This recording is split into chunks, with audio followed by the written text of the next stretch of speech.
Queridos alumnos, muy buenas tardes. Bienvenidos a esta su clase de hoy, aquí en el canal de Rocío Vago Inglés Fácil, en donde procuramos que sea efectivamente fácil.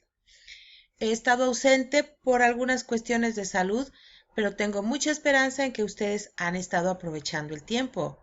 Recuerden que aprender inglés es una cuestión personal. No es un título que ustedes van a colgar de la pared porque de nada va a servir ese título si a la hora de la verdad a ustedes el inglés no les alcanza. Así es que lo importante es comprometerse uno mismo y todos los días aprender aunque sea una palabra. Esa palabra dependerá de sus necesidades. No esperen a que el maestro les enseñe.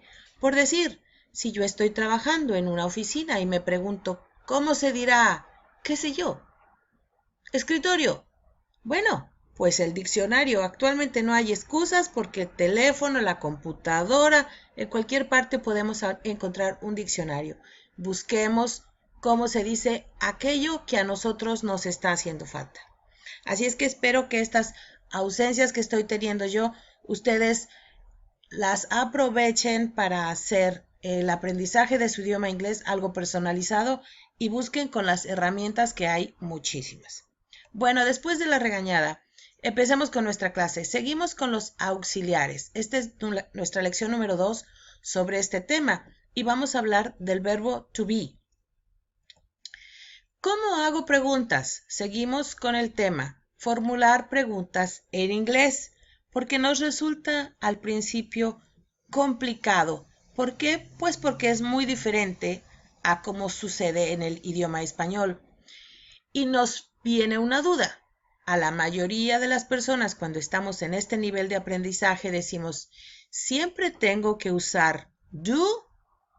No, hay muchos auxiliares. En la lección pasada vimos do para formular preguntas. En esta clase vamos a ver una opción más y repetimos la pregunta. ¿Auxiliar? ¿Qué es eso de auxiliar? ¿Por qué requiero un auxiliar? Para el hispanoparlante resulta absurdo, puesto que decimos, él es guapo, y si lo queremos preguntar, simplemente agregamos los signos de interrogación escritos y verbales. ¿Él es guapo? Es simplemente entonación. Y en la forma escrita, agregar los signos. Pero la estructura gramatical, la frase es exactamente la misma. Hoy es día 22. Hoy es día 22. No tuvimos que cambiar nada más que agregar la interrogación, escrita o verbal. Por eso nos cuesta trabajo entender que en inglés sea diferente. Pues sí, es diferente. En inglés se requiere de un auxiliar. El auxiliar va a depender en varios casos para lo que lo necesitemos. Estamos en la parte de cómo formular preguntas. Y entonces aquí viene esto. El verbo to be es un verbo que también sirve como auxiliar. Igual que el verbo to do.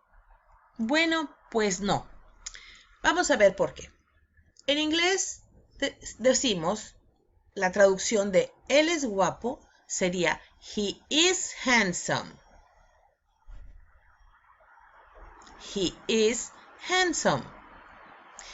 Formulamos la pregunta en español, ¿él es guapo? ¿Y en inglés qué va a pasar? Si observan, no estamos agregando do, no estamos agregando nada. ¿Is he handsome? Sigue estando las tres mismas palabras. La persona, el verbo to be y en este caso el artículo, handsome. He is handsome. Para hacer pregunta, ¿is he handsome? Si se fijan, lo único que cambiamos es el orden del verbo y de la persona. Para hacer una acepción, simplemente decir he is. Para preguntar, is he? El verbo to be funciona como verbo y como auxiliar. No requerimos un auxiliar, básicamente. El verbo to be hace esas funciones, pero hay que cambiar, hay que invertir el orden. He is he? He is he? Hoy es día 22. Today is the 22nd. En inglés los días se utilizan así. 22º sería en español. Today is the 22nd. Is today the 22nd? Las mismas palabras, solo cambia el orden. Is today? Today is. Cuando veíamos el auxiliar do, veíamos en esta frase, por ejemplo, What do you do on Saturdays? What do you do? Y veíamos aquí que en el primer caso, el primer do es el auxiliar, el segundo es el verbo. Do auxiliar, do verbo. What do you do on Saturdays? En el caso que estamos viendo hoy con el verbo to be, vemos aquí que ambos, auxiliar y verbo, recaen en is, que es el verbo to be. Is he handsome? Porque no requerimos un auxiliar adicional. El verbo to be por sí mismo hace las funciones. Y un repaso rápido, que es algo que al día de hoy se deben aprender. Y si no se lo saben aún, hoy es la oportunidad. Verbo to be, ser o estar. Si ustedes están viendo las lecciones en orden, ya lo vieron. Den un repaso si es que no las están recordando bien. La forma infinitiva, to be, ser o estar. El presente, para la primera persona, am, I am. Para la segunda persona, are.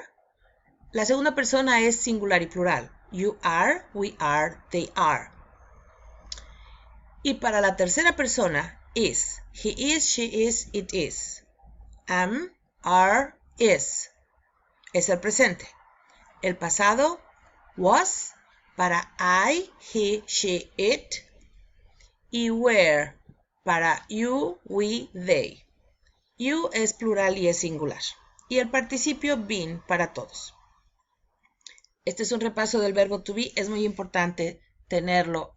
Este es de los verbos, yo pienso que el más complicado. Así es que un buen repaso, un buen estudio vale la pena porque este verbo es, vaya, es el concreto con el que armamos nuestro inglés. Así es que, por ejemplo, aquí estamos diciendo, estoy en lo cierto. I am right. Estoy en lo cierto. Si lo pregunto, am I right? El verbo to be am simplemente pasa al principio de la frase y con eso estamos formulando la pregunta. Am I right? Si es para la tercera persona, en este caso él estaba en lo cierto. He was right. Estamos hablando en pasado. He was. ¿Estaba él en lo cierto? Was he right? Was he. Y estamos usando aquí lo que recién vemos. El verbo to be conjugado en presente y pasado. Ellos estaban en lo cierto. They were right. ¿Ellos estaban en lo cierto? Were they right? Simplemente se invierte el orden. Una vez más, el auxiliar y el verbo son uno mismo. No se duplica, como por ejemplo cuando usamos el auxiliar y el verbo do. Se usa dos veces. En este caso no. He is handsome. No hay duda. No necesitamos auxiliares para decirlo. Is he handsome? Got it? Parece complicado. Es cuestión de práctica. Por favor, anoten lo que está en todas y cada una de estas hojas de la presentación. Memorícenlo. Por favor, no caigan en el error de creer que por verlo una vez ya se nos quedó. Créanme, el verbo to be requiere trabajo. pero ya que uno lo ha recordado, se queda para siempre, así es que vale la pena. Les ruego que repitan todas sus lecciones. Si no aparece una clase nueva, es porque no estoy teniendo oportunidad. Por favor, aprendan por sí mismos, porque son ustedes quienes lo necesitan. Que tengan muy buenas tardes. Nos vemos en la próxima clase. Hasta luego.